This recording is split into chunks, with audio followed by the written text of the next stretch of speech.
CM Revanth రెడ్డిపై BRS నేత బాల్క సుమన్ ఒక రేంజ్ లో ఫైర్ అయ్యారని చెప్పొచ్చు. ఈ రోజు ఆయన మీడియాతో మాట్లాడుతూ బీఆర్ఎస్ అధినేత కేసీఆర్ పై రేవంత్ రెడ్డి వ్యాఖ్యలకు నిరసనగా ఆయన స్టేజ్ పై నుంచి మాట్లాడుతూనే చెప్పు చూపించారు.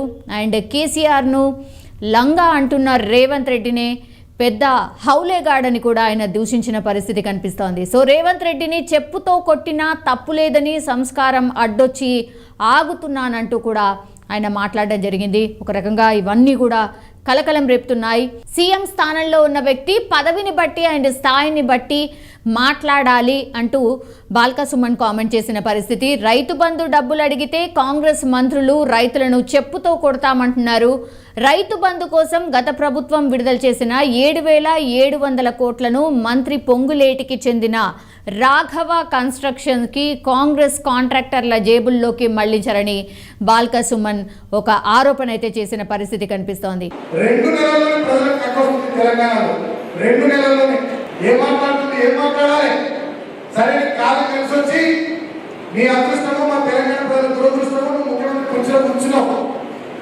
గతంలో చిల్లరగా లెక్క, పోటీగా లెక్క, అవరగా లెక్క మాట్లాడిన నువ్వు ఇవాళ నువ్వు కూర్చున్న స్థాయి, పదవిని బట్టి, దానికి ఉన్నటువంటి విలువను బట్టి పద్ధతిగా మాట్లాడాలి.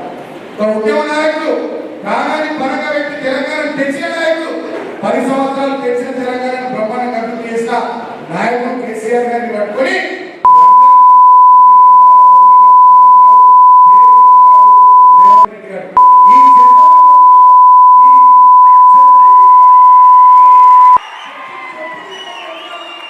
దీనికి సంబంధించిన రియాక్షన్స్ ఆల్రెడీ స్టార్ట్ అయిపోయాయి. ఎందుకంటే బాల్క సుమన్ ఇట్లాంటి వ్యాఖ్యలు చేయడం ఏంటి అన్నటువంటిది చెన్నూరు నుంచే, అంటే చెన్నూరులోనే ఈయన ఈ కామెంట్స్ చేశారు.